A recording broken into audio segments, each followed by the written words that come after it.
Tenor, experts in bladder weakness and incontinence for over 40 years. For some of you, it'll be the first time you ever hear about the term pelvic floor muscles, but you should know that you use it every single day to go to the bathroom. Thank you, Corina, for joining us. What is the pelvic floor? The pelvic floor is quite simply the floor of your pelvis. If you didn't have it, things would fall out the bottom, incontinence and other. It's very important that it's there. It is. So now, what are the different causes for pelvic floor weakness? We need to be quite clear whether we're speaking about an actual weakness of these muscles or whether the muscles are not working very well. Yes. So the causes of weakness would be any increased pressure.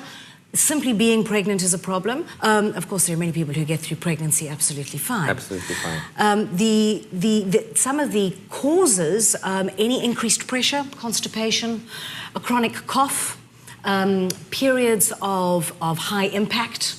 But we've also got to be clear, are we speaking about pelvic floor weakness, where the muscles themselves are not working, or is it that something else is dysfunctional? Yes. And we're stepping away from the term weakness. You could have a muscle that is long and lax and loose, and nothing much is happening. Equally, you could have a muscle that is short and tight, and nothing much is happening. Yes. Both of them, the pelvic floor isn't able to control bladder function. Yes. So we find that strengthening doesn't work for everyone. But control. Control. We're looking at a balance between systems.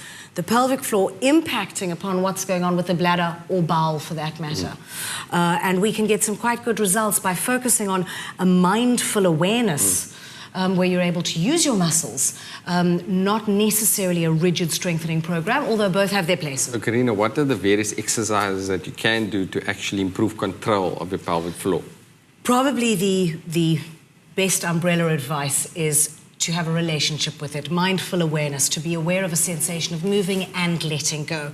We need both functions of gripping and holding, and we also need the function of releasing. Yes. So we're looking for full movement and excursion, a functional group of muscles. So what would you advise people who need to, or feel that they need it's difficult to cue, it's not difficult to cue male pelvic floor contractions. We can, but it's often easier and more appropriate to cue a female pelvic floor contraction. So for women, it's a sensation. So we're going to sit comfortably, relaxed, feet flat on the ground, noticing that there is some breathing through the tummy. We don't want to be all stuck up here. All relaxed. So nice and relaxed. We are then going to tighten at the back passage as though stopping a wind.